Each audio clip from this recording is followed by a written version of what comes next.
Getting ready to buy or sell a home? Do you want to help support pro-life organizations? Then you need Real Estate for Life. Get a top-notch real estate agent and support pro-life causes. Go to realestateforlife.org to learn more.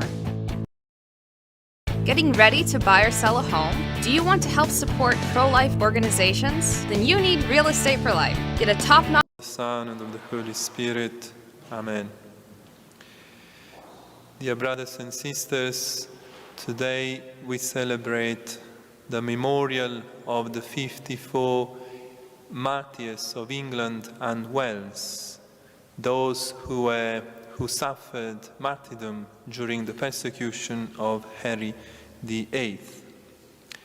As we call on these martyrs of this country, we also, with their intercession today, during this month of May, wish to deepen our knowledge of our Blessed Mother Mary, to know more of her mystery in God, so that we can love Our Lady and be truly devoted to her.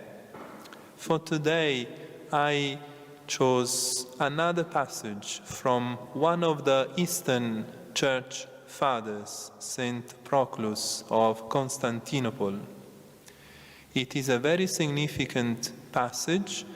Let's first of all keep in mind that Saint Proclus was the successor of Nestorius in the Patriarchal See of Constantinople.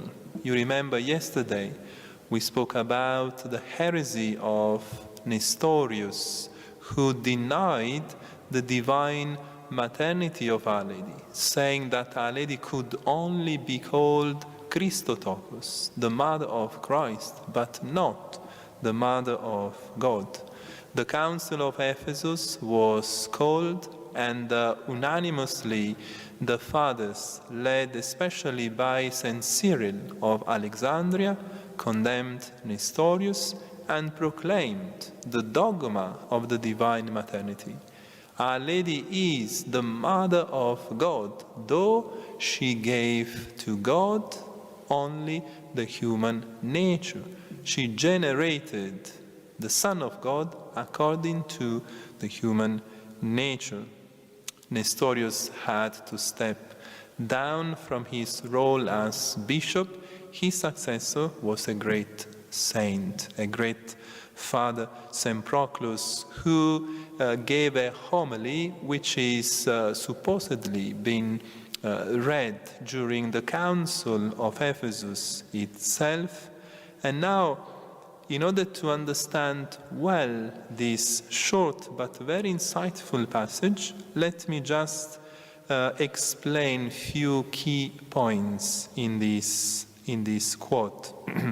First of all, of course, St. Proclus is teaching that Our Lady is the Mother of God. On top of this teaching, there are some other very important truths.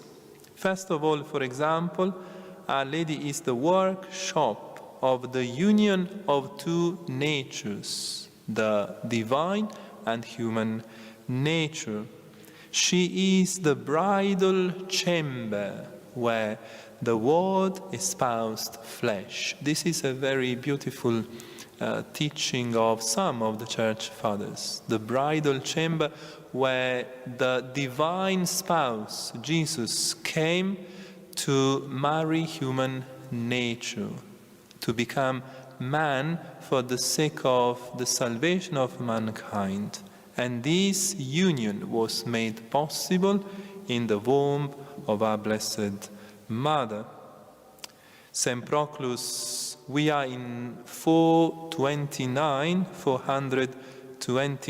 when the homily was delivered. He also defines Our Lady the only bridge of God to men. Let's spend a few words on this aspect of Our Lady's mediation. It is quite possible nowadays to simply reduce Our Lady's mediation to a kind of instrumental role in Jesus' life and towards us. We can easily understand the mediation like a device connecting two extremes, such as a pipe, for example. Letting water come through, but the pipe is just an instrument for the water to come through, nothing else. Our Lady is, of course, also that connecting device, if we want to say that. But her mediation is much more than that. It is a bridge connecting, but making these 2 points communicate. Our Lady, and through her role, God began to communicate with us. And always through her role, man can communicate with God. And this role as mediatrix is highlighted by Saint Proclus. Finally, the last very key concept in this passage, Our Lady is the loom of the Incarnation. The loom whereon in a way unspeakable was woven the garment of the hypostatic union, the loom of the Incarnation. Let us now listen to this insightful passage. St. Proclus says thus: the Holy Mary has called us together that undefiled treasure of virginity, the rational paradise of the second Adam, the workshop of the union of the natures, the marketplace for the salutary exchange, the bridal chamber wherein the Word espoused flesh, the most pure fleece of heavenly rain, Judges 6:37, from which the shepherd clothed the sheep handmaid and mother, virgin and heaven, the only bridge of God to men. She is the awe-inspiring loom of the Incarnation, whereon in a way unspeakable was woven the garment of the hypostatic union. Hypostatic is the union of God with man in the only person of Christ, the divine person. He continues, with the Holy Spirit as weaver, the overshadowing power from above, the connecting thread. Connecting thread. The ancient fleece of Adam, the wool, the undefiled flesh, from the virgin, the threaded woof, the shuttle, the immeasurable grace of her who bore with the Logos as artist. This is just a brief passage to give us a taste of this theology, this Mariology, very, very deep.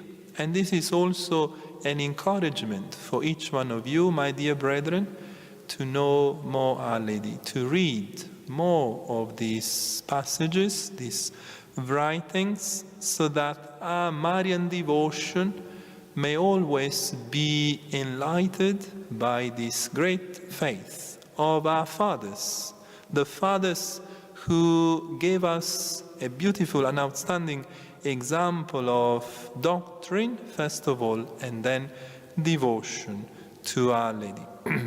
Let me finally remind you of the importance during this month to pray devoutly the Holy Rosary. Let us always pray the Rosary with intention to know more Our Lady and to be devoted to her, to love her, and to make her known among our people, among our relatives, and so on.